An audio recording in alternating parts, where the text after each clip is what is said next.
आपलं लग्न जरी झालं तरी आपलं मैत्रीचं नातं कधी बदलणार नाही केदार। मी प्रॉमिस करते ही गोष्ट तुला। तुझ्या आयुष्यातल्या इतर कोणत्याही नात्याच्या मध्ये मी येणार नाही, कधीच नाही। आणि तुला या नात्यातून कधीही मोकळं व्हावंसं वाटलं ना तरी मला लगेच सांग। अगदी मिशन चालू असताना जरी तुला हे वाटलं ना तरी मला सांग।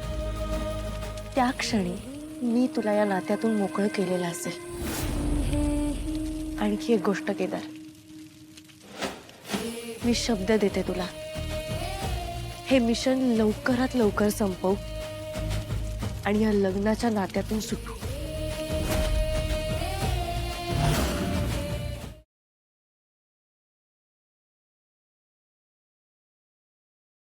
आजच डाउनलोड करा आणि तुमच्या आवडत्या मालिकांचा आनंद लुटा।